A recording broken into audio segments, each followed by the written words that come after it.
Ho ho ho! Ho ho! Oh my goodness gracious! It's Santa Claus. Oh, It's Santa Claus. Hello, Santa. Oh shit! I hate it when the kids still awake. Hello, young child. I've been waiting for you to come. I've been waiting up all night. Have you? What's your name, child? It's Timmy, Santa. It's Timmy. I've had quite the year. Great. I just wanted to know what I'll be getting for Christmas this year. If I'll be getting anything. Have you got any cookies? Is this Amsterdam? Have you got cookies for me, child? We couldn't really afford cookies, so damn it! I hate it when they don't have cookies. All right, what do you want? Well, I was going to ask. I've always wanted to go to the moon, and I was wanting a trip to the moon. Oh, ho, no. Tell you what, kiddo. Ho.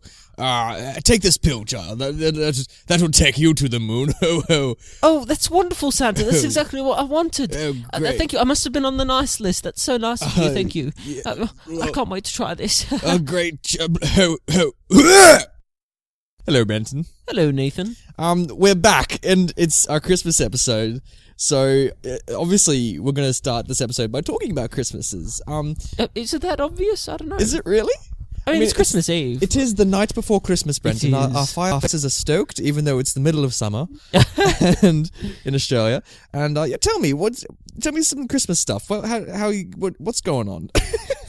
I'm not giving you much, am I? Is in Christmas this year or Christmas and Christmas of the present, past, or future? Let's talk about Christmas past, because I think that's the only one we can talk about.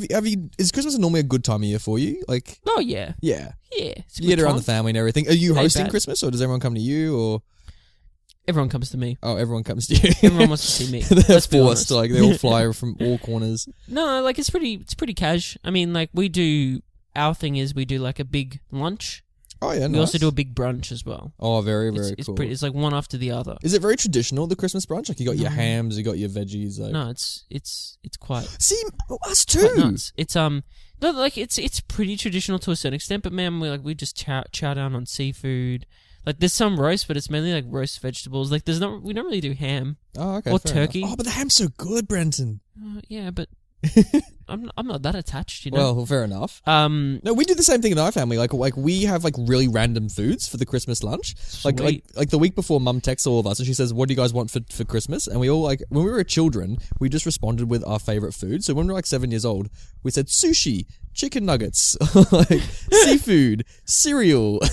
Please tell me you got a platter of chicken nuggets for Christmas lunch. Did we? Oh boy, did we? Oh boy. We literally, I think we went to Sushi Train and we ordered some sushi for the next day. We got Macca's, like, we just managed to get all this food and then we just had this like weird buffet of like fairy bread, but then like seafood, but then like cereal, like all this weird combination of foods just right next to each other. We'd have like party pies and Cheerios, but then we'd also have like fruit salad. It was like a weird buffet, Brenton.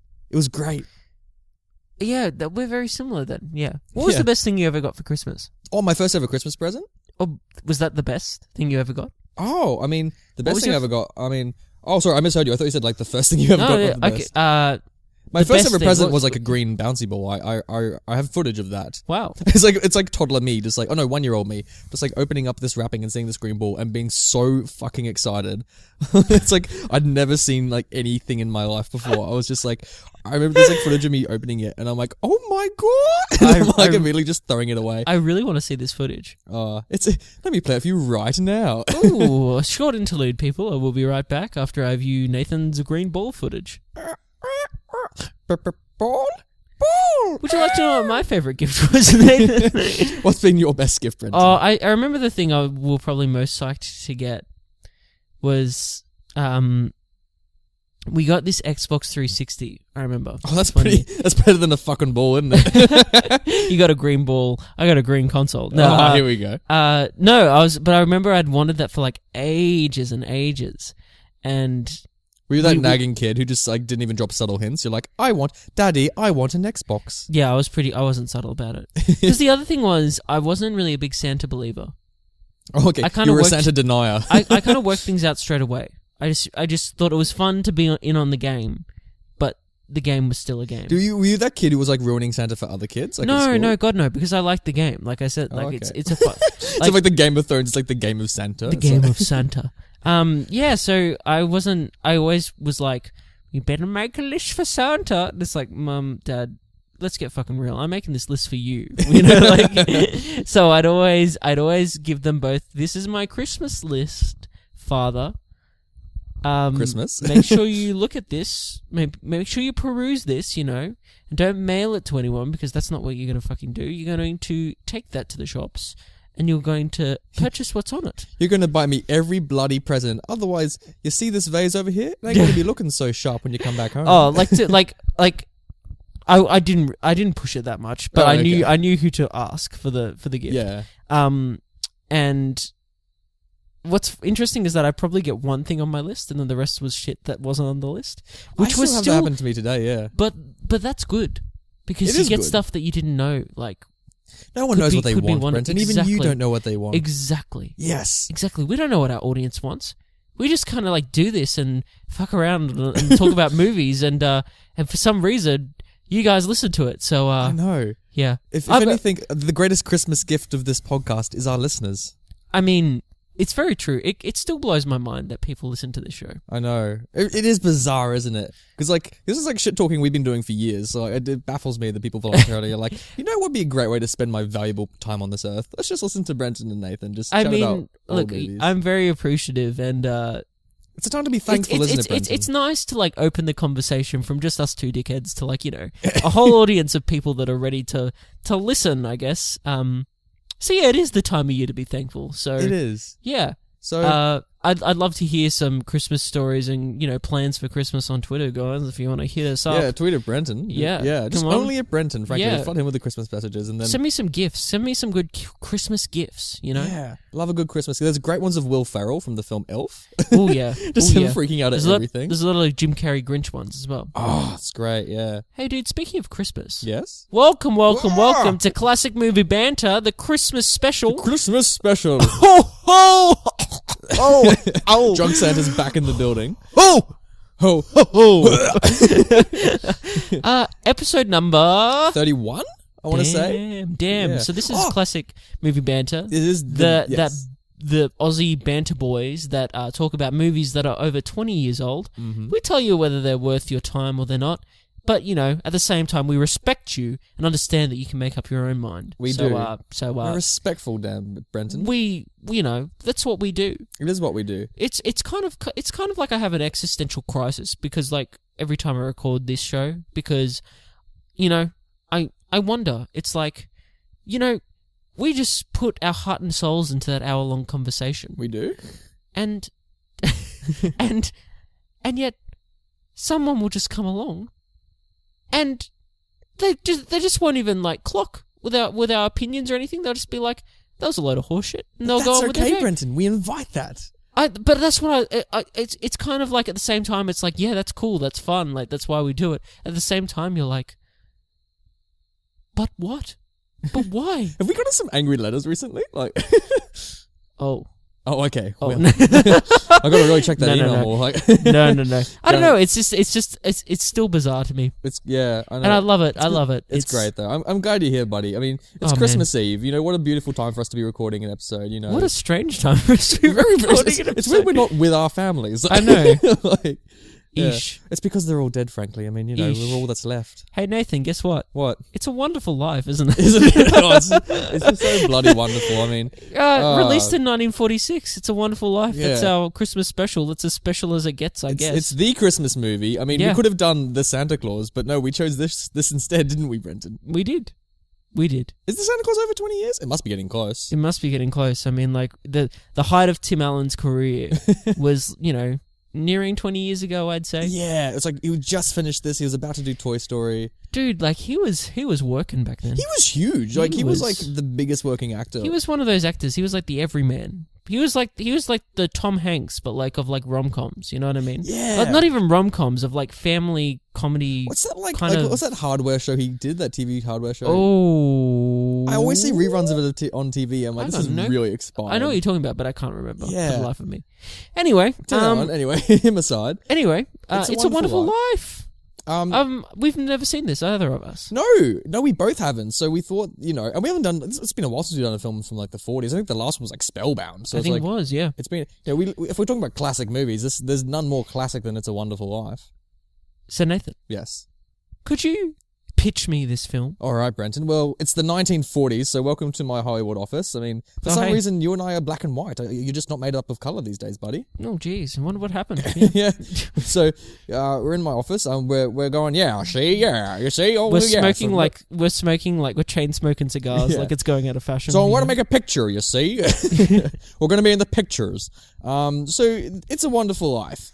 I really should have thought of this pitch before the episode. Now I think about it. No, just my favorite pitches that you do are the ones where like you just kind of you haven't thought it through. You just kind of begin talking and we kind of get somewhere by the end. And we find out where we go. Okay, Exactly. Imagine this. So we're in a small American town called what is it called? It's called something. I remember what the other one's called. I remember it's Potterville. That's the other one.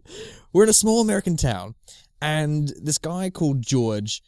He's a guy with a family with some kids. He's got it all. He's got the house. He's got everything. But he's actually contemplating suicide, Brenton, on Christmas Eve. Oof. He's contemplating suicide, and you know what? Heaven isn't happy about this. So some angels end up looking back on this guy's life and going through his life story, trying to figure out why a man with everything would want to kill himself. And during this, he might learn the true meaning of Christmas, for a tale that's for the whole family. That's about suicide. That's about suicide. It's a very pessimistic and narrative. bankruptcy And and many other adult themes. Yeah, but it's with, for the with whole go-go family. dancers and homeless people. And It's a wonderful life. It's a Wonderful Life.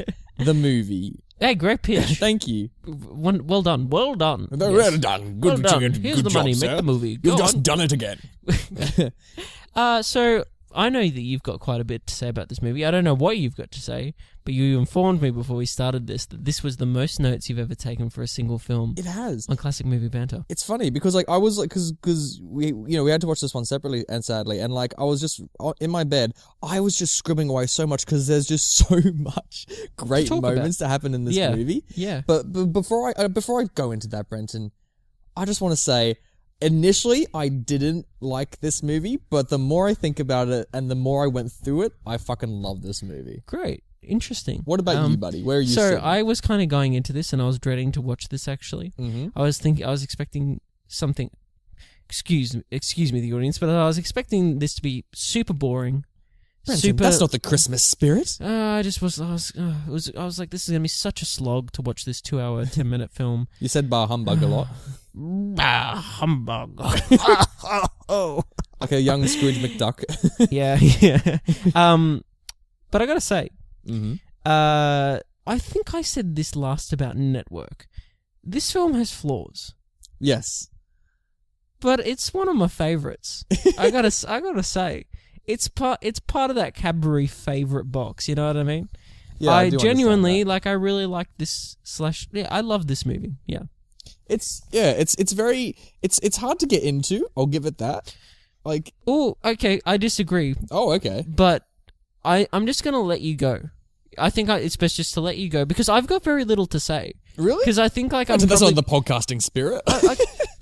because there's issues. There are But issues. like, look at so you took the most notes. I think this is the least amount of notes. Oh my I've god! ever Wow, taken on you a really film. didn't. Yeah. Okay, let's just imagine like Brenton holding up a post-it note and it just says "fuck you." Like that's all the notes that he wrote that he just showed me just then. Quite not literally, but like it's about how many notes have we got here? There's 7 notes in total. Look, okay. We'll riff it.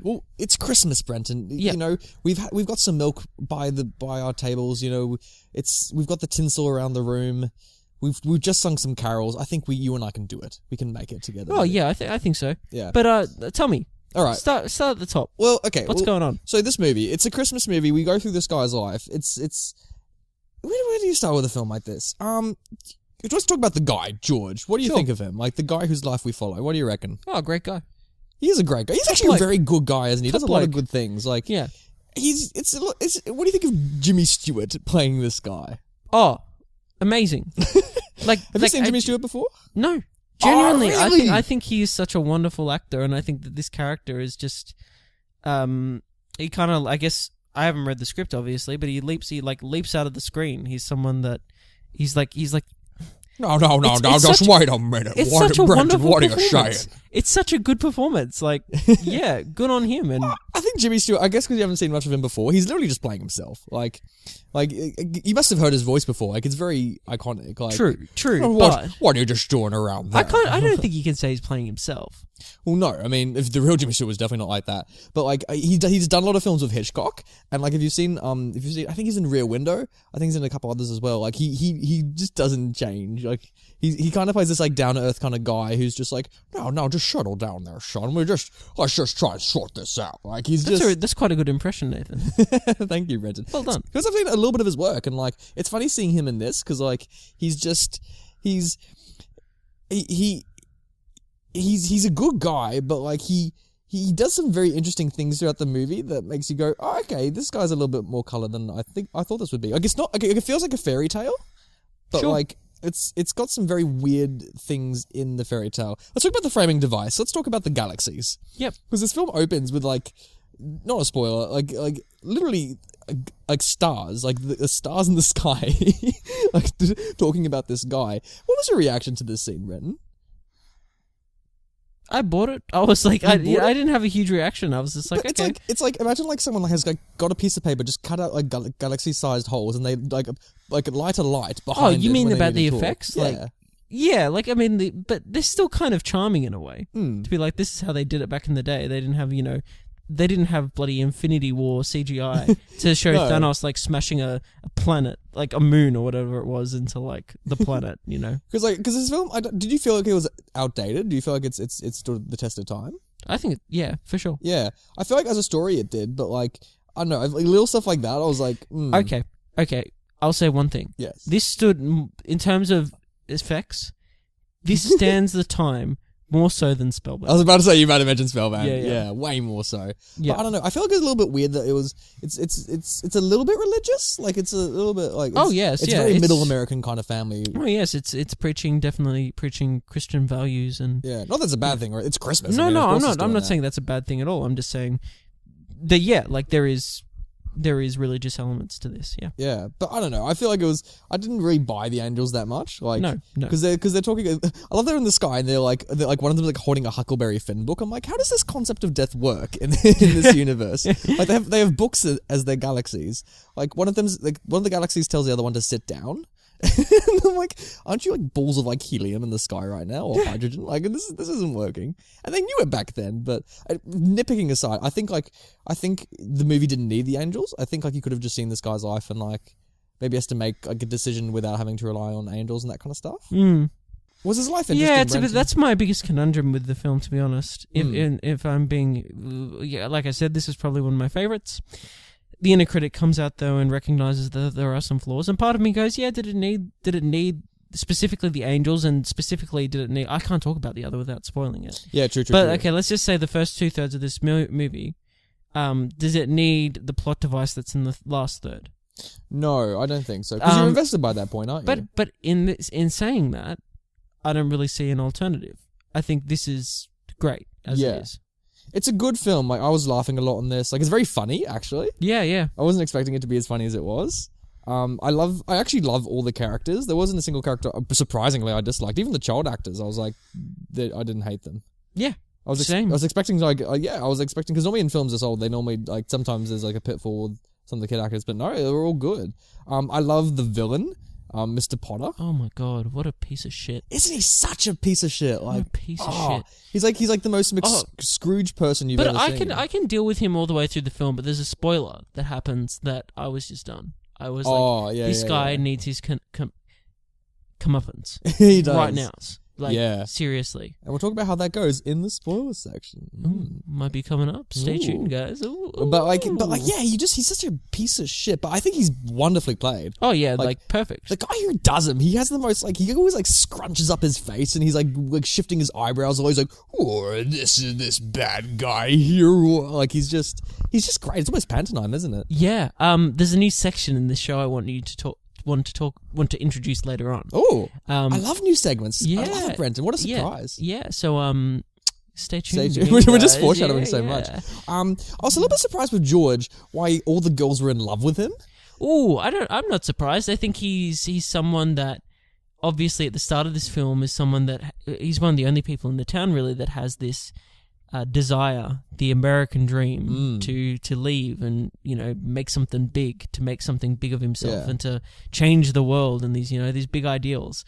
So that's a. So the American girls are just like, oh, he just wants to leave this scumbag town finally. Like, this is our ticket out. No, but I mean that's an attractive personality trait. Whether it's a good or is a positive or negative is another thing. But that's true. It's something like someone that has got vision. And he's a real leader we can all get behind. Oh well, that's the thing. He though. represents the interests of the party. Like someone that's got that confidence and vision to be like, I know that I could do something better than this. Yeah, and I'm capable of it. You definitely like him, don't you? Like he does a lot of good things in this. Yeah, but I feel like every girl is just so keen for him. Like unrealistically, it's almost like this guy's fantasy. Like, I see what you're saying. Yeah, well, yeah. Every girl's like climbing after him. You're like, settle down, buddy. Yeah. Yeah, but I also love in the film that the bartender we meet towards the end. This is not really a spoiler. Remember like how he goes to a yes at the start. His accent is like the most like stereotypical thing I've ever seen in cinema. What was his accent? It's like what was it? It was like, now look at here, see, like, what are you talking about with my? I was like, you Boston, like, it was like, I can't do it. It was like this, like Boston kind of like. Wait, which character was this? Remember the bartender who? Oh, the bartender. Yeah, right. I thought you were talking about the drugstore. Oh no, not that guy at the start. No. I know who you're talking about. Yeah, he's like, what do you mean, my wife? Now look in here, Sonny. Like it was like that kind of like you just can't take him seriously. Like I feel like some of the characters are like a little bit not. There's like realism isn't effectively deployed in this. Oh, I disagree. Yeah, really? I really disagree. I thought this was quite like I definitely see like before you're saying it's got a kind of fairy tale-esque quality about it. But yeah, I disagree. I think everything in this film's played pretty straight. You gave me a really weird look as you said that. You're like, played pretty straight. And you give me a little cheeky look, I think, but I think that I don't really see the larger than life elements. I think sure are there in terms of the overarching angel / god plot, but it's mostly played for as a drama. Yeah, it really. You know what? This is one of the rare films I think balances the drama and the comedy quite well. Yeah, agreed. Like, yeah, I agree with you definitely on that. Like, I think, yeah, I understood all the characters' motives. I thought it was quite well executed. I think it's beautifully directed as well. Yeah, like it's, for an old film, it's beautifully shot, isn't it? It is. It's ahead of its time in a way. Oh yeah, absolutely. It's like Citizen Kane. It's that level of like, obviously, it's not as revolutionary as Citizen Kane, but it's had thought put into those shots and the way it's been edited and put together. Yeah. When I was watching this, one of the notes I wrote down, literally, I didn't include in this was I wrote Citizen Kane is better. There's like one scene I just wasn't buying, and I was like, fucking hell, Citizen Kane would do this shit way better. And I'm like, of course it was one of the greatest films ever made. Exactly. Yeah. But you know what? It makes me feel nostalgic for the 40s, like this time that they lived in. It does, doesn't it? Yeah, because like I think the film opens in like 1919, and then it goes all the way up to the mid 40s. Yeah, I totally felt the same way, man. Yeah. You see like kids like riding down a hill in like a shovel and like. They're in the snow and they're riding down the shovels. Nearly dying as they fall through the ice. Yeah. I mean, that part of it's a little bit dark. That's the thing as well. It really bounces between the comedy and the dark quite quickly. Yeah, it doesn't hold any punches. No, like there's a scene where like the kids are at the kids are all hanging out in like a bar, and then like one of the old men just suddenly like has a near death moment, and the film really balances it quite well. Like, it's like really early on. But side note, why are there kids meeting in a bar? What are you talking confused about? by this opening scene? Like in the scene where you meet George as a kid, and he's like working behind the bar. No, it's a drugstore. It's not a bar. Oh, okay. Because it's like the bar itself is like for I don't think it's an alcoholic bar. I thought my takeaway is that like he was serving ice cream and stuff. Oh, okay. Because when these two girls like come up to him and they're sitting at the counter and he's just like wiping down the booth, I'm like, am I misreading what this scene is right now? Apparently I must have been. I don't know. Well, I wonder what the child labour laws were like back then in the United States. Yeah, well, it would have been a little bit more colourful than what they are today. I love those two little girls as well. I love when one of them says, like when they're all like hitting on him because boy George apparently was irresistible. One of the girls was like, you like everyone. And she's just like openly trying to get with him. Like this kid had a good life, didn't he? I mean, it is a wonderful life. It is a wonderful life, isn't it? It's very, very wonderful. One of the things I think when it comes to recommending this movie is that it, like, don't expect it to, like...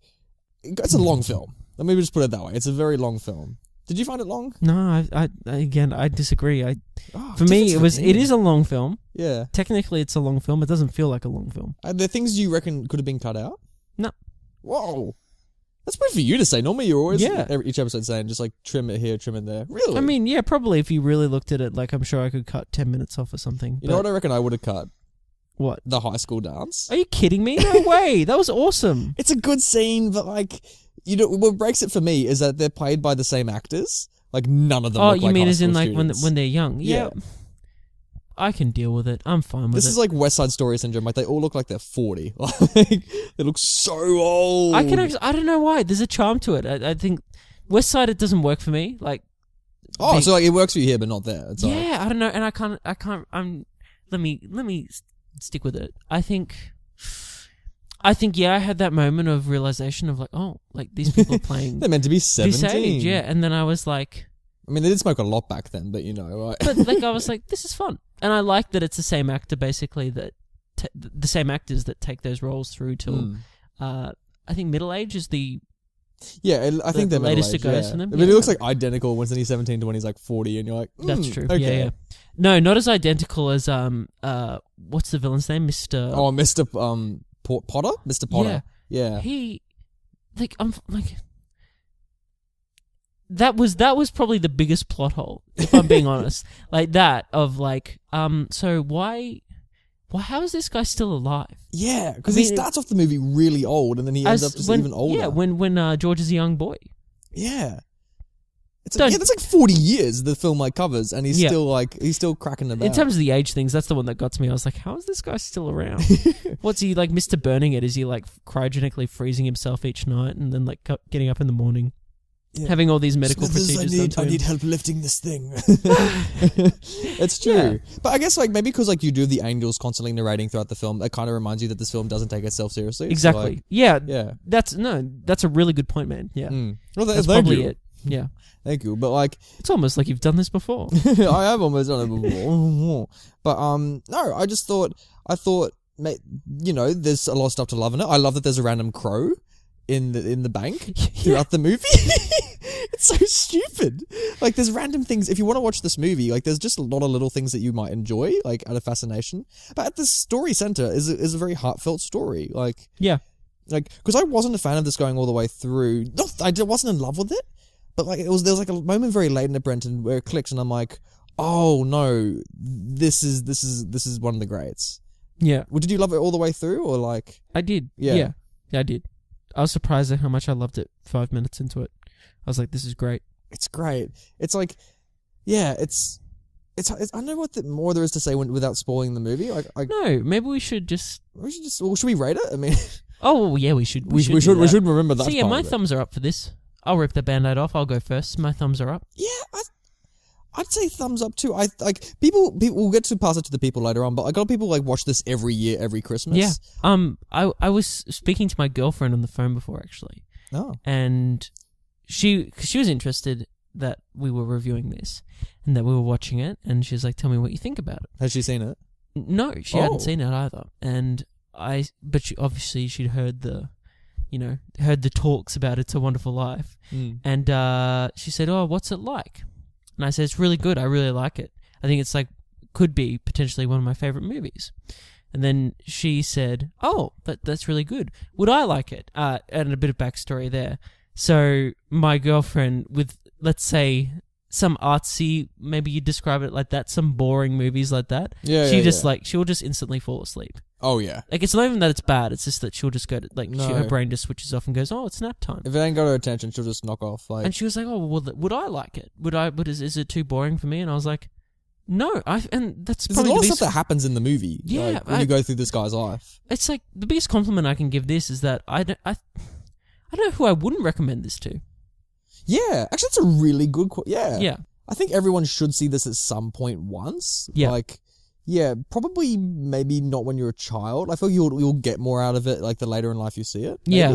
I'd like to speak to someone that watched it as a child and has that like nostalgia for it still. Yeah. And what about it as a child? Because I'd imagine there's things in it as a child you'd watch it and maybe something that you grasp or like, become attached to or whatever. Yeah.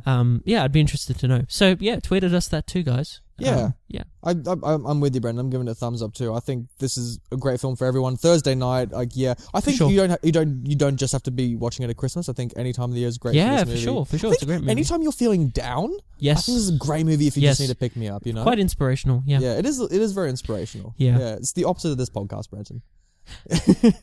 Spoilers, nothing but spoilers, nothing but spoilers. Let's spoiler the shit out of this film. It's a Wonderful Life. All right. Let's get into it. Yeah, let's get into it. I gotta say, what's the scene I wanted to... Yeah, I'll say the end scene. How good's that end scene? Oh, you want to just go straight to the end? Yeah, Let's do it. How good's that end scene? It's great, isn't it? Like, yeah. Oh, because this guy's, he goes through absolute horse shit, and and you feel so sorry for him, and I love it when the angel just jumps on in and he's like, I have to save you, because you forget that the angel is going to rock up. Cause, because he's going to rock up at some point. Exactly. You forget. And I love the guy that's playing the angel. Oh, he's great, isn't he? That actor they cast. Yeah, Clarence is the angel's name, isn't it? Yeah, Clarence. Yeah, he's just this random bloke who's just like, oh, settle down now, son. But when George bursts into his house, and there's reporters there, there's these guys there with the warrant basically for his arrest, and he sees his kids and he embraces his kids. His wife comes home, he embraces his wife, and he's on this ultimate ecstasy of just happiness and relief. It's like, wow. And then it's basically, because the whole film, nothing goes George's way ever. No, not really. And it's basically it's a film a lot about failure. Yeah.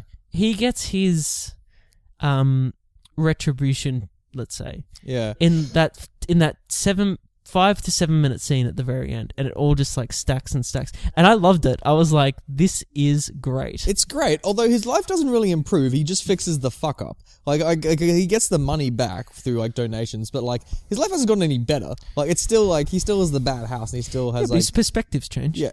Yeah, I know, he has to appreciate what he has, but exactly. Yeah. I thought just because that scene where the angel visits, I love when he first arrives and the guy at the bridge is nup. Remember when he walks in and there's this one guy there who's just freaking the fuck out there's an angel there? Yeah, and yeah. He's just falling out of the building. I love that guy. Yeah. I think they did a great job with it. Yeah. I think it's how I'd react if I saw an angel. I'd be like, true. The fuck? What you doing here? I love it when, because it takes George so fucking long to realize he's in a new reality. Were you impatient with that?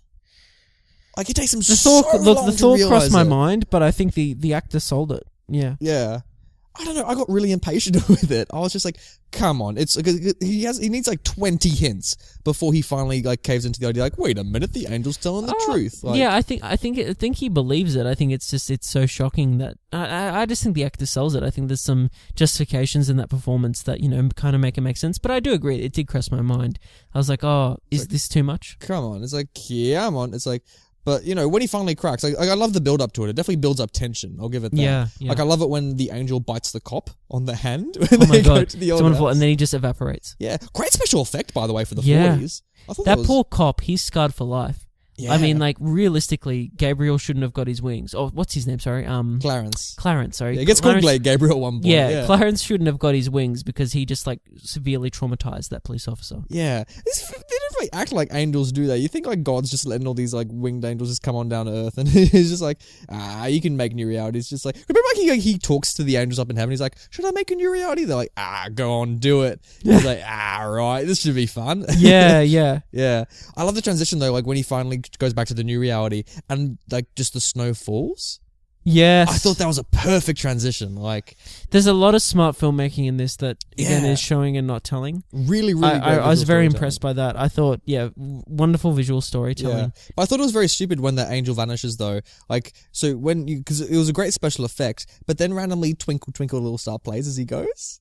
Oh, does it? Yeah. So remember when the cop beats him up and then he vanishes and then goes, do, do, do, do, do, do, do. And there's a little I do remember this. Yeah. I was like, this is a bit corny. It gets a little bit corny towards the end, doesn't it? That was the corny part. I felt like there was a lot in this film that was corny, but oh yeah, that wasn't the corny part. Yeah, I still embraced it. Yeah, the corniness. I guess it's the 40s, so it is a little bit corny back then. Did you find the film like sickly sweet, like in a Land Before Time kind of way? I didn't. No. No. It's funny because actually I loved the ending, how it was like everyone coming together and that kind of stuff. I thought it was like really, really sweet. I love it when everyone was giving him money and and then like one woman gives him a necklace.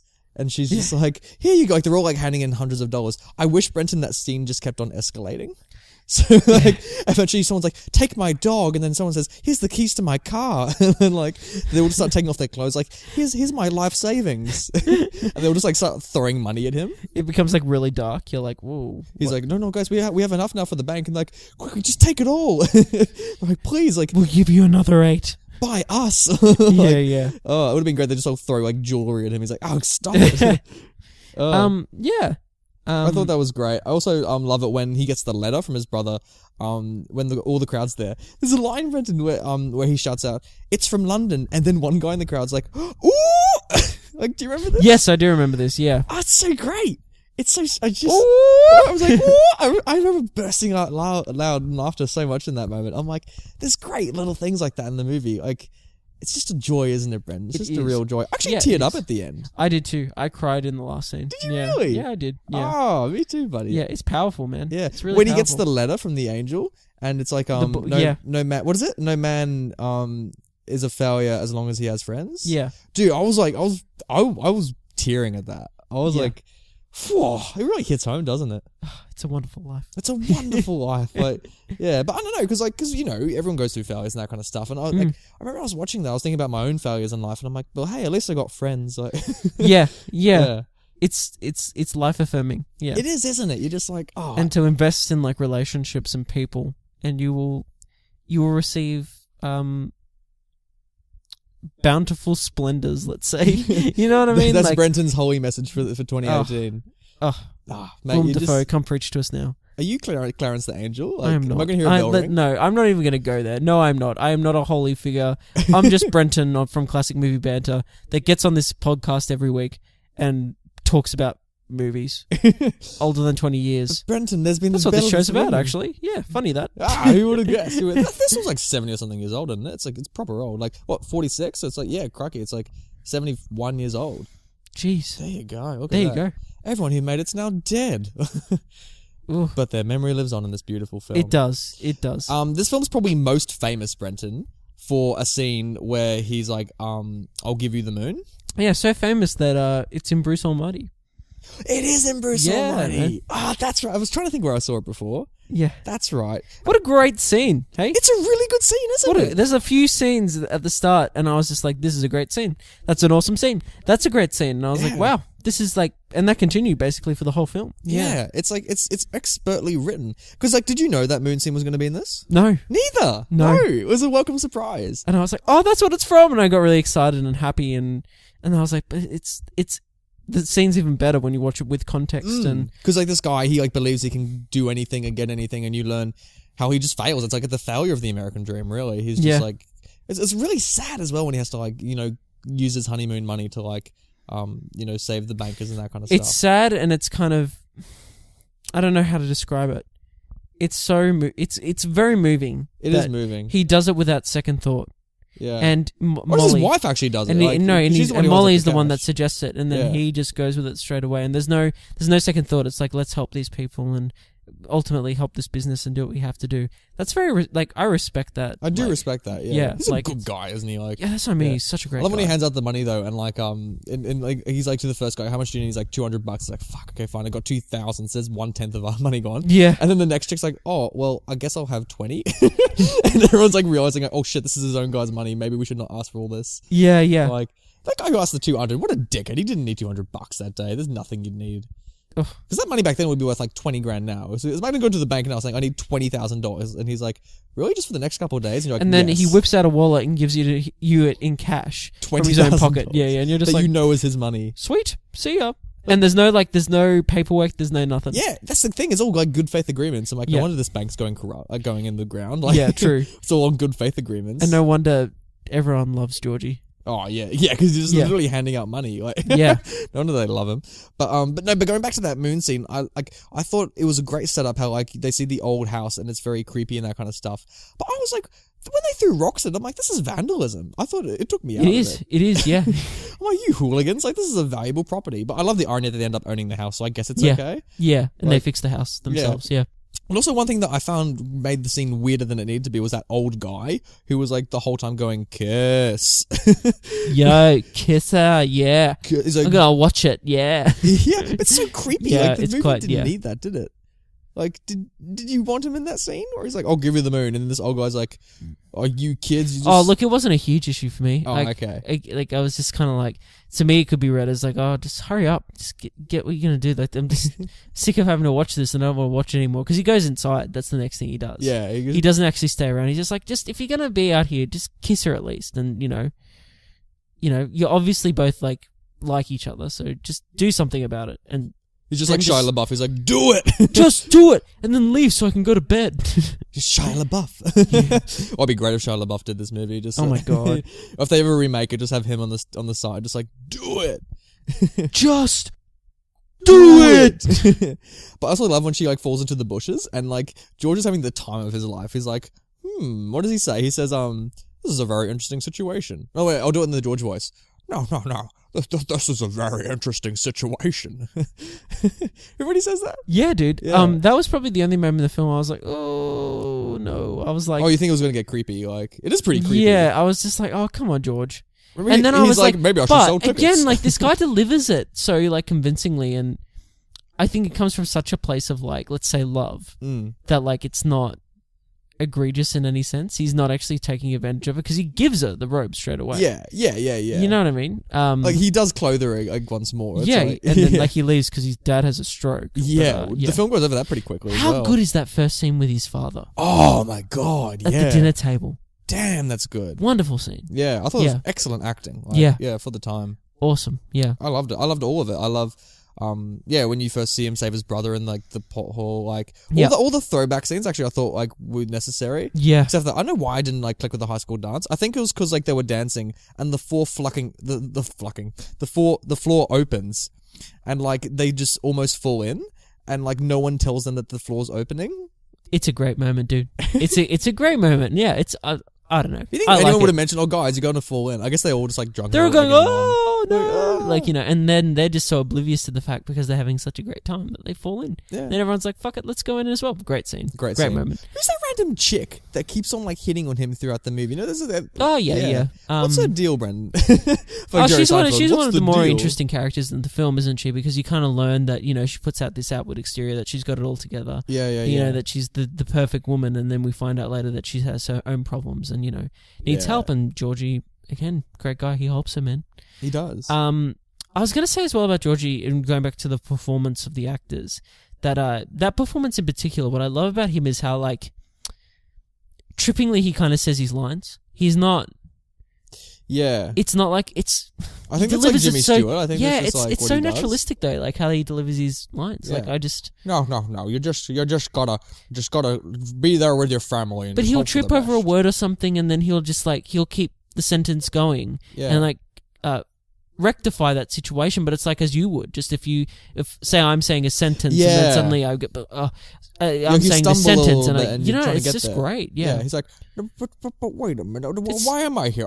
That's right, my hat. And where'd you say the money was again? Like, yeah, Subtle stuff. Yeah. he's but great, isn't he? it's good. Yeah. I don't think this film would have worked as well without him if there was someone else. No, I think he's the heart and soul of the film. Yeah. Absolutely. One of the other favorite scenes I had in this was when he goes to the girl's house. Like, and there's a very iconic scene where like she's on the phone. to, Yeah, like, and they this have the random phone guy, kiss. Yeah. and like they're all like, and they're about to like kiss, but then like he like weirdly like sniffs her, like he like presses her face while she's talking to this guy. And there's like this like sexual tension as like she's on the phone. Do you remember this moment? Yeah, no, I love that. Like, I thought it was another good scene. Yeah. Yeah. And the mum's kind of like up the stairs. She's like, just on the, awkwardly watching yeah, in the yeah. distance. And yeah. Yeah. I love the juxtaposition where like he's like, we'll never get married, and then like they immediately get married. Oh, that was is another great acting moment when he's like, I never want to marry you, and he's saying this horrible stuff, but he can't help the fact that he has like such strong feelings for this woman. Yeah. They're like, and that's when the kiss happens, when he's like, I don't want to marry you, I don't want to like do this, I don't want to do this, but and then he just like gives in that moment, and it's such a great moment. Oh, it's so sweet. Yeah, and it's like hurting her that like he's trying to like, cause she can tell like how he feels, but you know he's saying the other just because he's still trying to protect that dream, that that essence of himself. It's really sad when it all falls apart as well. Like I think because at first it doesn't bother him. Like when they have that honeymoon scene, it's so cute when like. Like the chicken spit roast is like controlling the record. How funny is the chicken spit roast? And it's so adorable. I just love it. And the house is like full with like the rain, but like they don't care because they're in love. And like the two guys are like singing. It feels like a Disney moment. Like the two guys singing. It's a great moment. Yeah. Yeah. And like you think like he as long as he has his wife, he has it all. But then like it's really sad when he comes home and he cracks with the job offer and he's just like everything's shit. Like. And he crashes his car. Like you really feel down for him, don't you? Yeah. Like you completely understand why this guy would crack and like. Yeah. And it makes you like wonder like what you need to value in life. It's really reflective. Like it really makes you think this film, doesn't it? Yeah, it's a good movie, dude. One of my favorite moments that I need to talk about because I think it's my favorite moment in the movie. It's when that random girl, he asks her out on a date. And he like proposes to this girl that they go on like some nature hike. Do you remember this moment? Yeah. Yeah. He's take like, our shoes off, walk in the long grass. Yep. And she's like flabbergasted. She's like, no. And like standing in the middle of the street and he's asking the thing. She's saying she outright rejects him. But then out of nowhere, 20 people are just like surrounding. Yeah, the shot widens and then he gets, that was awful. Like for him, he was just like, dude, that sounds like an awesome date. Doesn't sound like the best date ever. I understand that there's some creepy connotations in it, and like, let's go for a swim, like a let's go into the wilderness, like even though it's like Christmas and it's winter. To be fair, like I fully grasp that, but like that woman, that's 2018. She would be like leaping for that day. It's like, but it's not only that. That woman is that character that you were like, what's this woman's deal? Yeah, that's her. And she ends up so like they know taking each money other from quite him. well. Yeah. You know what I mean? Like it's not like you go into a stranger and like, let me take you up to the Blue Mountains. And then we're going to go for a swim. We're going to hike in the middle of the night, which is like suicide. Yeah. And we're going to go for a swim in a pond. And then we're going to like look out at the stars and walk in the grass. Nah. Like if you said that to a stranger, if you went on a date on Tinder, Bumble, Grindr, whichever app you use, and you meet up for the first time, you've kind of said a few small words via messaging. Yeah. And the first thing you say is, oh, it's good we're here. I said we're going to a restaurant, but what I actually want us to do is to take our shoes off and walk in the long grass. I'll then take you to the Blue Mountains. We'll go for a hike in the middle of the night. Oh my God. And we'll go for a midnight swim. Like it sounds, if Mate, if you walk up to a date with a fucking hiking pole, like the woman's gonna walk the other direction. Like you gotta segue that shit early. Exactly. It's like, yeah. Dating advice, guys. Who knew on Classic Movie Banter? Who did know? Yeah. When George asked for "Where's the money," did you think of Batman's "Where's the trigger"? Remember when he like the guy loses the money? Yeah. No, I didn't. Where's the trigger? Can I say the Where's reference? The money? Can I say the reference I actually thought of? Oh, what did you think of? So I haven't actually got really far into this game, but this is in the trailer for the game. Okay. There's a scene in the Red Dead Redemption 2 trailer where Arthur Morgan, the main character, and it's like a voiceover of like all this action that's happening in the trailer. Yeah. He says, "Where's our money?" It's like, and I was like, whoa, it's Arthur Morgan. Oh my God. And it's like a similar voice. Yeah. Yeah. So if you know that trailer and you play the game, you'd be like, I understand the reference, but if you haven't, wouldn't it have been great if this like segued trailer into a western, like just suddenly like out of nowhere, like he just hops on a horse and he goes around the town hunting for who stole the money. Like yeah. That's the biggest surprise.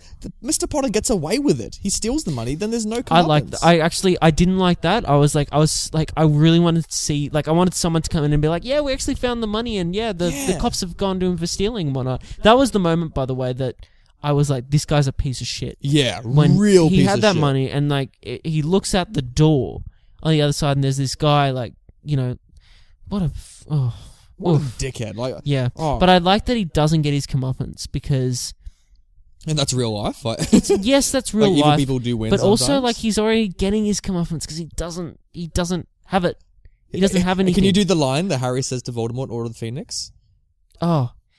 Can you say the line? No, I'll know how to say it's like, no, I feel sorry for you 'cause you'll never know love. You know that one? Yeah. But what's the line after that? You'll never know love and friendship. It's like, and I feel sorry for you. And then Voldemort's like, and he rips out of him. I feel sorry for you. You'll never know love. You'll never know friendship. And I feel sorry for you. Like it's all like it's all this weird montage. It'd be great if there's that. If someone should just cut that into "It's a Wonderful Life." Just put it back and forth. Yes, please. Yeah.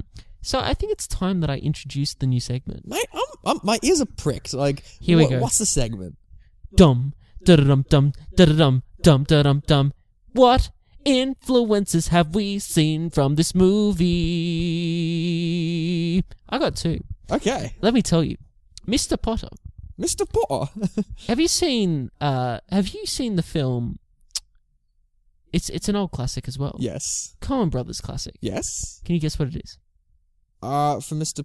Potter, no. What I'm referencing? A Coen Brothers film? I might have not seen it. You haven't seen The Dude featuring. Oh my god! everyone's- Yes, yeah, from The Big Lebowski. The Big Lebowski. Lebowski, the man in the wheelchair. Oh my god, Mr. Potter. Like, I was like, this is like taken like exactly from this performance. Oh my god, it's how like, did I not see it's that? so similar. That was one that kind of came apparent to me after the film. Oh, okay. The one that I was seeing in the film and going, this has to have been influenced by It's a Wonderful Life. Yeah. And seeing as this film appears in another one of Jim Carrey's films, which we've already talked about, Yeah. The Grinch. Oh, yeah. Huge. Don't you think that the Grinch, that Jim Carrey's The Grinch, is totally based off George Bailey? The accent, Actually- the voice, the tall kind of Oh my slouch, and the way that he has the similar like way of walking, and the way he talks, and he's like, "Don't you know this? Don't you know that?" Oh my god. Can you do some more and Grinch it's lines for me? and it's a Christmas movie. Oh my god! Wow, wow, that's a very insightful observation, Brenton. I picked it up straight away. I was like, "Dude, this has to be influenced How did I by it." not see that? Yeah, that's so true. Yeah.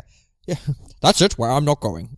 That's it. I'm not going. Like, That's so true. Because it's like, does that mean they should re-edit this film, but like CGI some green? I would love to see it, dude. I was thinking that as well. I was like, oh man. Or can we just have a sequel to The Grinch, like Jim Carrey's The Grinch, where it's just like a remake of It's a Wonderful Life? Oh my god! But with like, Jim Carrey would make a great George Bailey, wouldn't he? Like, dude, yeah, great pick. They shouldn't remake this though. No, they should. Hollywood, don't get any ideas. I know that's a pretty good one with the Yeah, Grinch I know. remake, because that's a Grinch remake that would actually be worthworthhile, but don't do it. This doesn't need a remake at all. It This definitely holds up, doesn't it? Like, it stands the test of time. especially for a film this old. Yeah. Yeah. Yeah, I think this film influences a lot of other films. Like, I It think does, like yeah. that sweet fairy tale framing is obviously found in Once Upon a Deadpool. I think that like beautiful like Christmas spirit I think is prevalent. I think that optimism, like it's really, really joyous. Like yeah, it feels very like A Christmas Carol as well, doesn't it? Like It does, yeah.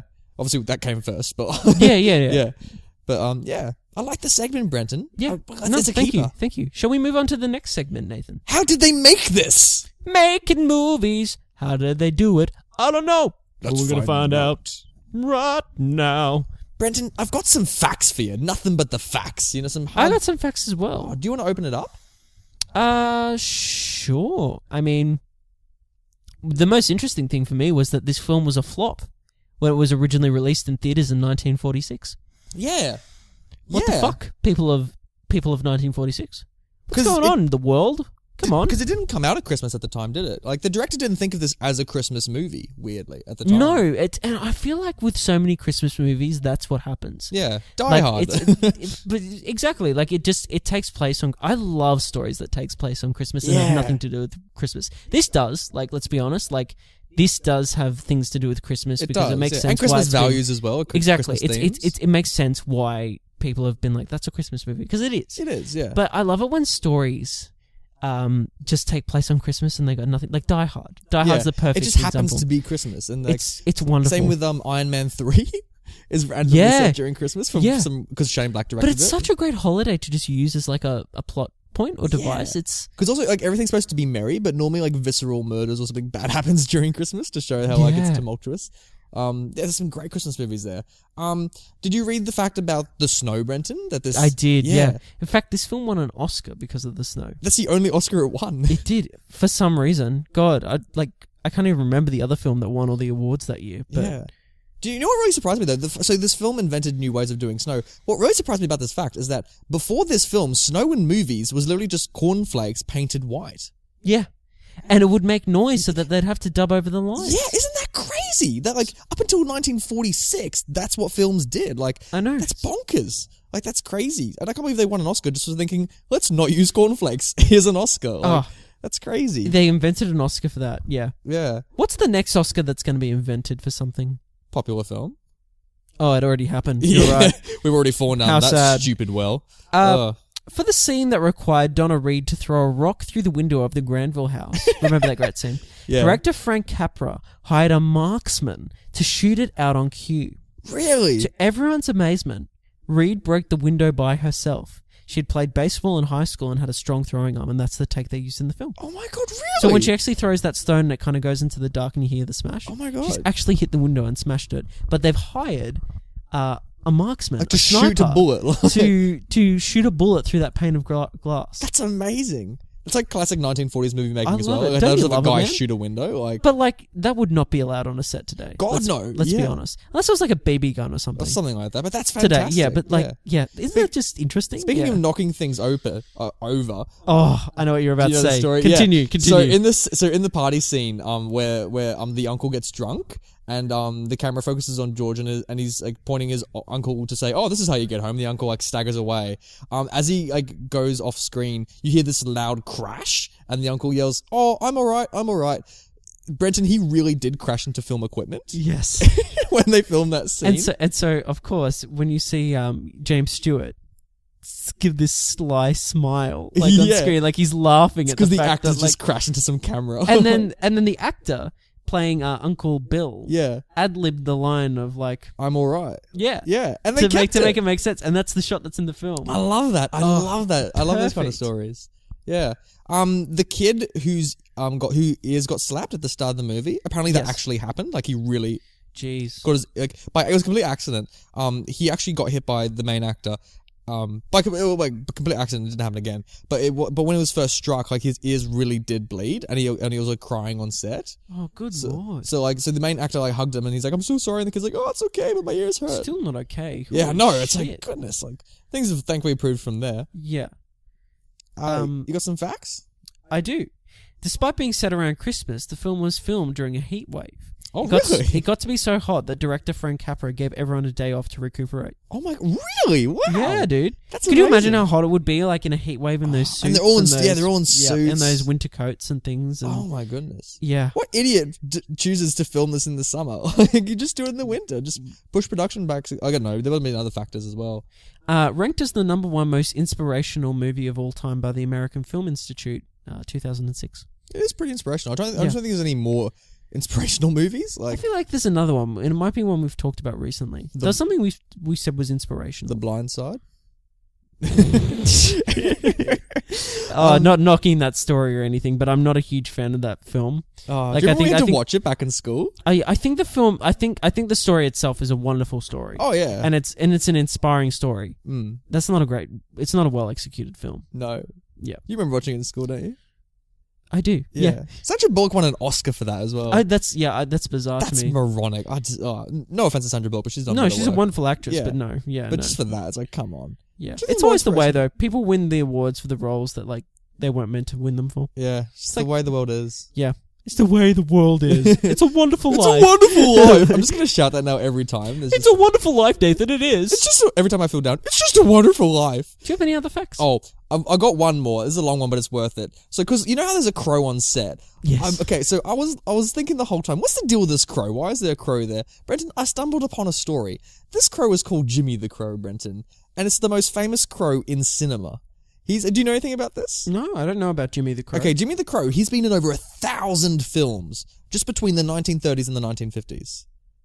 He's like one of the most credited. He's a credited actor. Can you credit some of his films? Some of the films he's been in was obviously It's a Wonderful Life. I haven't got the whole filmography here, but his other most famous one is he was in The Wizard of Oz. He lands on the Scarecrow in The Wizard of Oz.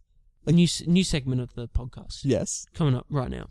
I'm going to introduce an idea for a seasonal sevens. Okay. And I'm going to do it live on this podcast. I like it.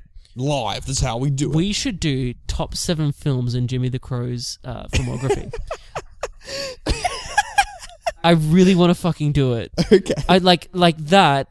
This is what this podcast is about. This is why we do Weird, this podcast. vague stories like Jimmy the Crow that need to be understood and heard And shared. by the general public. Okay. That is amazing. This only gets better and better. Okay, because I kept on reading more and more about this guy, this crow. So he's in the Wizard of Oz. So he's owned by this Hollywood animal trainer called Curly Twyford. and he found the bird in this nest, and he taught this bird to do an assortment of tricks. Now this bird allegedly can type, open letters, and even ride a tiny motorcycle. This crow, he could do things that would make him appealing to films. He could allegedly understand a few hundred words, but then only 50 that the trainer called useful. And it took around about a week to learn a new word. So his owner said Jimmy could perform any task that an 8-year-old child could do. So apparently this is a smart bird.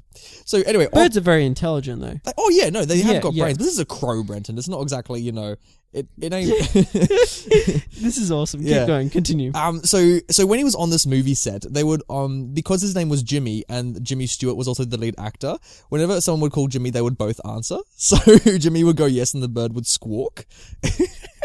And Jimmy Stewart said that the Raven was the most intelligent actor on set because he needed fewer retakes than his human counterparts. It was Made great. the least amount of mistakes. Yeah. They loved him. Apparently he had 21 stand-ins. So this bird was like a prima donna actor. Oh my god. And so 15 of these stand-ins were female who would fill in for him when he did not require any tricks or movement. So this bird had a little jacuzzi on set that he would just hang out in while other crows would do his work. Oh my god. And Jimmy, he's a war veteran because he received a Red Cross Gold Medal for spending 200 hours entertaining veterans in the war.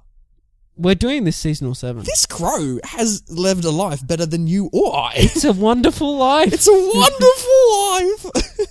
Isn't that amazing? Incredible. This Jimmy bird. the Crow, we salute you. Jimmy Thank the you for Crow. everything you did This is a real in thing. your life. I'm That's so amazing. amazed. I'm so Yeah. happy we found this bird. Jimmy the Crow. I want us to acknowledge his great work, and We will. we will. He will be in a seasonal 7. I can't wait to see him in Wizard of Oz. I presume he was in that scarecrow scene.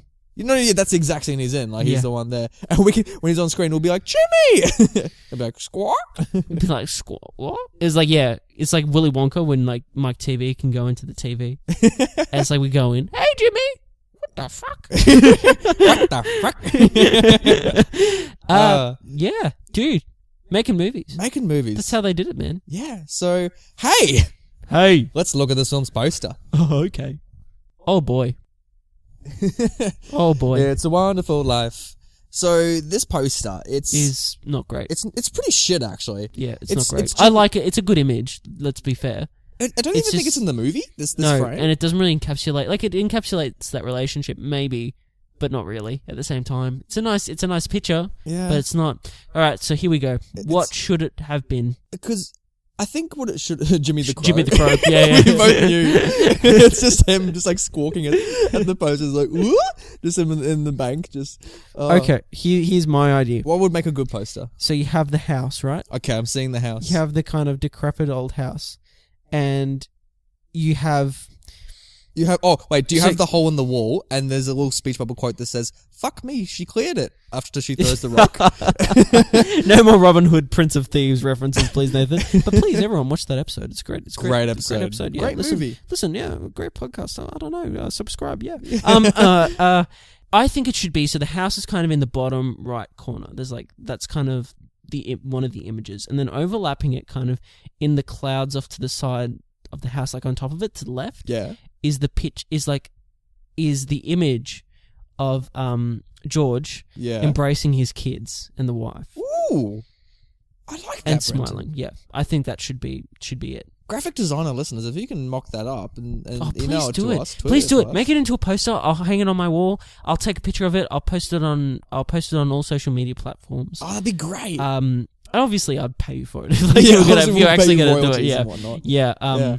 That's fantastic. Oh, dude, I love that poster. I would hang that poster. Yeah. My room has got a lot of white walls, blank walls that need to be filled with movie posters. Dude, get on it. I have a list of posters I really want, and some of them are from this podcast. We know what the top of that list is, don't we? Do we? Yeah. What is at the top of that list? It's your old boy Quinn. From Blade. Yes. He's topping that list by a mile. Yeah, my old mate quit. Yeah, what a legend. What a legend. Oh. Great episode as well, if I don't say so. We just mentioned other episodes of this movie. Ah, man. Title talk. Was it a wonderful life? And It's a Wonderful Life? It's a good title. Is it? It's a good title. Fence about it, frankly. It's fine. Like, I was kind of on the fence about it. I was thinking about it prior to this episode as well, and I was like, no, it works. It works for what this film is. I guess it's the thesis statement of the film. Like, was there a wonderful life and a wonderful life? Because there really wasn't. Yes. Like, no, there was. Well, did he live I guess he lived a wonderful life. We've just gone about how great George is, about how wonderful his life is. It's a wonderful life. Apart from idiot Uncle Bill, which, by the way, what a dickhead for like putting the money in the newspaper. Oh, what a fucking idiot! Like, who the fuck does that? Like, ugh. Oh, Yeah. And Jimmy's the one that ends up paying for it. It's like, where's our money? Like, where's the money? Because George is a stand-up guy. He's like, I will take the fall for this. Yeah. What a good guy. He's just What like a that good small guy. town guy. He just knows where to bite the bullet. Hey Nathan, Yeah. let's pass it. Pass Pass it to the people. We're Power passing it. to the people. Power. We're gonna pass it now. Power. Here it is. People. So, on the tomato meter, The tomato. it has a 93%. That's pretty damn high, isn't it? Audience score though is 2% higher at 95. Yeah, it's pretty damn good. I'm Dude, glad we both gave it a thumbs up. I'm glad that it's that high. Yeah. All right. So But we're gonna start off with PJ Navarro. isn't that a great photo of him as well on Rotten Tomatoes? What a headshot. Yeah, man. Does this guy really Looking- like angrily looking at the camera? Like, Yeah, sultry. He's like, ooh. Ooh. Rotten review. Didn't like it. One problem with the film is that it's only in the acquisition of money and the community subjugating their own savings and needs for George that his rebirth can be complete. No, dude. No, I totally disagree. Yeah. And I'll tell you why, PJ. Tell him why. Because his actual rebirth happens prior to this. Yeah. He goes into literally that is house. reborn. Like, He goes into that house willing to accept responsibility for something that for a mistake that he didn't commit. And he greets his family like happily and stuff. And yet there's people there to take him to prison. yeah, and there went one random reporter as well. I'd say that's a rebirth. You know what I Yeah. mean? Like He's he's gone back. definitely- He's going to accept that, and he understands though that like even though that this horrible thing has happened to He him, still lived a wonderful life. and he still has a wonderful family that will support him through it. Yeah. And clearly they do, because then Molly saves his ass. You know, and lets the community know, which should have been the point one of what he did. Yeah, you know? exactly. Because of course, Mr. Potter wasn't the only one that could help him. It was all these people It that was George had all helped the through his townspeople. wonderful life. Matt Brunson from Creative Loafing, he said, "Forget the Christmas connection. This all-timer can be watched any time of the year." It can. Absolutely it can, right. Yeah, Yeah. it can. It's a Christmas movie, but it's not a Christmas No, movie. watch it whenever you need to pick me up, frankly. Time Magazine, top critic. It's a Wonderful Life is a pretty wonderful movie. It is pretty wonderful, isn't it? A wonderful movie. Stephen Cole from CBC News. As warm and comforting as a scarf knit by grandma. Thanks for sharing that, Stephen. I'm glad he feels that way. Fred Topple from About.com said, "Surprising when actually analysed, it's mostly build-up and only the last half hour is the ghost story. But it works." It does work. It does work. It's weird that a lot of the film is the build-up to the ghost But the story. build-up's great. The build-up is enthralling. Yeah. Do you reckon it could have been a little bit shorter? Do you need that build-up? Or? No. I reckon you could have I got maybe liked it. 10, 15 minutes I out. liked it. Yeah. I liked it, I'm Nathan. bloody liking Yeah, everything, mate. I I tell liked it. you. Elia! It's an absolute classic. And if you don't like black and white films, they even made it in colour. They did. No film tops it. I love it. Would you watch this thing in colour? No. No, neither. I don't think you should. I'd be frankly. interested in watching a couple scenes just to see what the Yeah, just for like point of interest point yeah, of view, just to see, but no. I don't. This I think works it in would black ruin and it. I white. think it makes it better when it's old. Seriously, who the hell has an issue with black and white film and like Yeah. to that extent? Like if the story's if the story's good, it doesn't matter if it's black or white. You know. Yeah. It don't matter if you're you're black black or or white. white. Great song. Oh! Gillian M said, "I've never hated a movie or a character so much. He's the worst." Hey Nathan, can you do me a favour? Yeah, what's that? Can we just scroll down to the next screen? Yeah, sure. Fuck you, Gillian. Panayota Kate. Sorry, apologies in advance if I messed up your name. 2.5 stars. I feel like Phoebe from that episode of Friends. It just kept getting worse and worse. It should have been called It's a Sucky Life, and just when you think it can't suck anymore, it does. Great title talk. The ending was a cutesy, but overall it was pretty boring. George left his dreams to work for a shitty job at a shitty town. I know it was to help the people, but he could be selfless while traveling the world. Panayota, you got a point. Like that is a that's what you took away from the film. Could he be selfless while traveling the world? I mean, he could, but he could be. But you know what? It's not even that I'm getting into. This is the film and the way it happens, right? Yeah. And you got to take from this film what you can. He doesn't have a sucky life. No.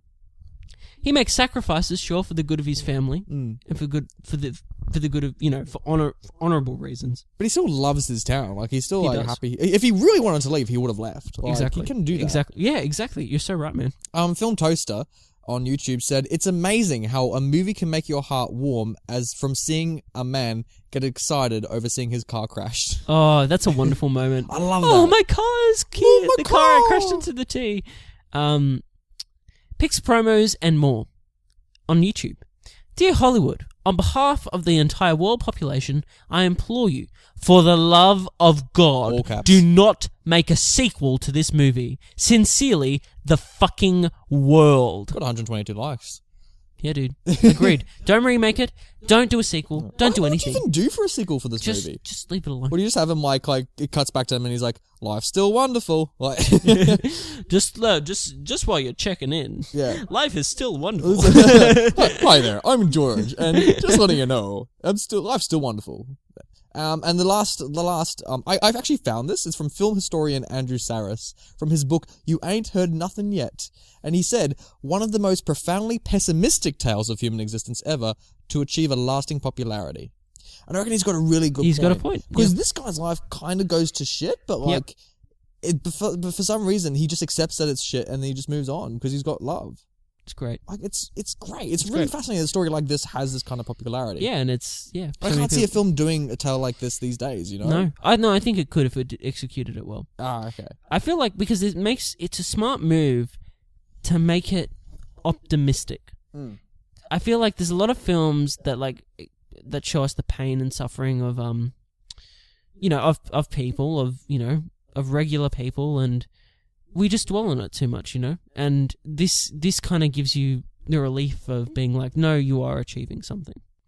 Anyway, so something we forgot. we need to do. We need to. Brenton, this is the second fucking time we've done this, and we're not even 31 episodes in. I love that we're doing this, but we need to do a retro rewind of what do we call this episodes? Segment? Past 10? Previous 10? Yeah. 10 films from classic movie banter. Yeah, so looking back. But we need to look back at some films from episode 20 to 29 or 30? Oh yeah, episode what did we do? No, we're 21 to 30. I think that's what we're doing. We're retrospectively looking at. Let's do 20 to 30. Let's just do 20 to 30. Let's Fuck do it. Let's just rip off that banner. Because you know what? Hindsight is a beautiful thing, isn't it, Let's do it. Let's do it. So episode number 20 was Cats. Do you stand by your no, Brenton? Yeah, I do. Oh, it's such a shit film. I've had a no from the moment I saw that piece of shit. I can't believe we still watched that movie. I can't believe we did that Jellicle movie. songs for Jellicle cats. Jellicle songs for Jellicle cats. You said the funniest shit to me the other day. Did I? And it was the funniest thing. Like, it was the funniest message because a few weeks ago, Jason Derulo was cast as the Rum Tum Tugger. That's right. And Nathan sent me a message with a link to this article. Sorry, he was cast in the Cats film directed by Tom Hooper. That's right, yeah. That is bizarre that that's happening. But Nathan, messaged me, Jason Derulo been cast, here's the link or whatever. And then he said, I so bad, before he starts his song, to introduce himself as Jason Derulo and then begin the song from Cats. And I was just like, that is hilarious. But yeah, so you stand by your no? Jason Derulo, meow.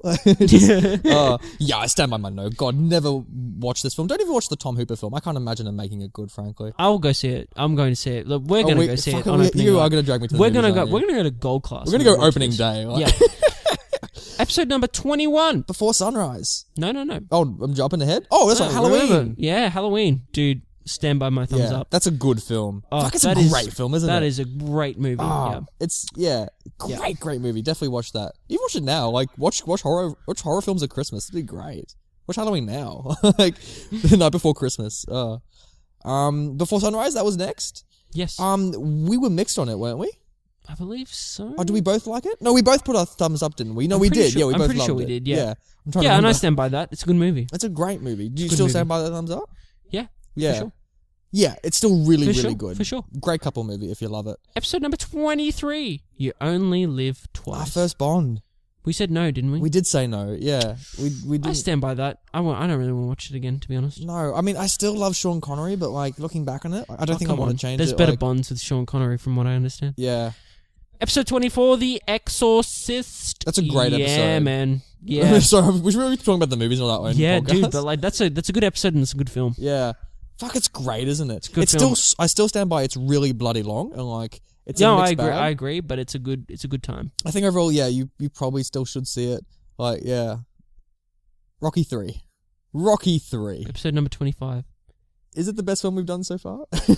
I love Rocky 3. I love it so much. Has it grown on you the more you think about it? Yeah, dude. Yeah, I'm trying to like Rocky 2 or Rocky 3. I don't know, but Rocky 3, dude. It's a good time. I think at the time you said you prefer Rocky 2 over Rocky 3, but I think I enjoy Rocky 3 more. Dude, best training montage ever. Oh, it's so good. Is this making you really keen for Rocky 4? Oh, fuck yeah. Oh, mate, it's just... Bring it on. We're just aiming for the heavens, frankly. Bring it on. Episode Number 26. We had a difference of opinion on this one. On the Land Before Time. Yeah. Retrospectively, Brenton, I think I was a little bit harsh on this movie. No, I stand by my yes, but I understand there's major issues, and I can understand why you'd say no and why you'd stand by your no as well. Yeah, like I think I was a little bit too hard on it. I think when we first talked about Land Before Time, I was just so impatient with it. I think because we've just been watching amazing hits all the way through that we got to Land Before Time. I'm like, why is this? Yep. Nope. So do you stand by your no? Yeah, Oh, absolutely. I still stand by my no. I think maybe for really, really, really young kids, yeah, give it a watch. But outside that, don't watch it for nostalgia. Let's go to something else that we both liked. Oh, yes. Episode number 27, Robin Hood, The Prince of Thieves. Oh my god, I love this movie so much. I love it so much. it's amazing, isn't it? Do you, like, I just turned to a valley. I love it so much. I love it so much. Oh my Every day. God. It's oh my god. It's just Incredible. It's up there. Like if you haven't Incredible. seen this movie, like Fuck me, they cleared it. it's Moving on to episode so number great. 28. Twins. Twins. Another one. Yes all the way. Yes all We've the had some great way. ones. Yeah. Yeah. And then 30. What was it? Oh, no, episode 29. Oh. Let's not forget Prince of Egypt. No, Book that of was Exodus. episode 30. Prince of Egypt. The last one. Last week was Prince of Egypt for 30. You skipped 28, which was our 7 seasons for top 7 movie Of lines. course, Yeah, of yeah, course, yeah. of course, of course. Do you even listen to this podcast? Like, Oh, well, worth a listen to as well. yeah. Yeah. Yeah, we don't change our movie lines. Meanwhile, in episode 30, Prince of Egypt. Prince of Egypt, what did I say about it? I said yes, didn't I? I gave it a big... Yeah, you bullied me into saying yes. No, that was Twins. That's right. What did I say last week? It might have been no. I think I said yes. We said yes, didn't we? I said yes. I definitely said yes. Did I say yes?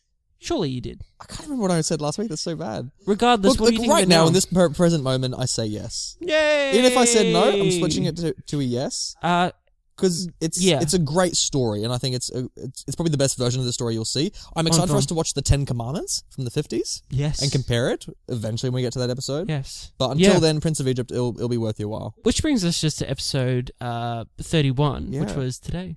It's a Wonderful Life. It's a Wonderful Life. And then Brenton, next week, it's a 5-week month, so you know what that means. Oof. What does it mean, Nathan? In a 5-week month, we have this weird rule. We're going to go back to Bond. I was surprised it was like this soon. I was like, woo! But we've already done Connery, so what's the next one? More? Is it? I believe so. I think it's More, yeah. Yeah. So, or is it Dalton? Or no, it must be More. I'm pretty sure it's Roger Moore. It's been a long episode. Guys, it's been fun times talking about It's a Wonderful Life. Yeah. Yeah. Brenton, is your life now wonderful? My wife, Emma. Is No, this up there with your Christmas movies? Have you got any other Christmas movies you'll be watching this year? This is up there with it. Nice. Yeah. Do you actually have a Christmas movie? Do you have a movie? It's The Grinch. Oh, really? it's Jim Carrey's The Grinch. Your whole family will watch it with you? Or dude. Oh, we're gonna watch it. Fantastic. We're gonna watch it right I'm gonna now. go home and watch it. Yeah, to be honest. Yeah. Yeah. It's gonna be great. I also like the Polar Express, obviously. I've never really gotten to Home Alones, to be honest. Oh, they're great. Yeah. Dude. My girlfriend, they're her favorite. Have you seen them Christmas before? Or are you movies. just like, No, not in their oh, entirety. you gotta, man. I want to see. So I want to see good. Joe Pesci's amazing performance. Oh man, you gotta watch Home Alone. The first two are amazing. Like, They're so good. What about yourself, dude? I love the Santa Claus. I love the whole trilogy. They're all shit, but I love them. I got a soft spot for them. Dude, yeah. But The Grinch is rubbish. Let's be honest. Actually, yeah, true. Yeah, it's not a good movie, but it's a great movie at the same time. I love The Nightmare Before Christmas. Oh yeah, classic. Great classic movie banter. Yeah. Yeah. Drop the title of the book. Yeah, man. Classic movie banter.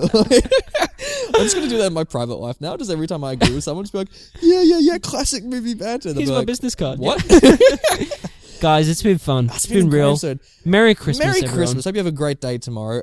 And to our, our other listeners of other faiths, have just a wonderful holiday season. Yeah. Yeah. Enjoy it. Have a great time with your family. You definitely deserve it. Yeah. Yeah. But Brenton, do you hear someone coming down the chimney? Oh my god! It's a burglar! Shit, I've got no Holy weapons! shit! Oh, Get the God. SWAT team! Oh, finally, we can Sally, use them! Sally, get the fuck in here! Let's go! I've never been broken into. This is so scary. Fuck. Turn it off! Turn it off!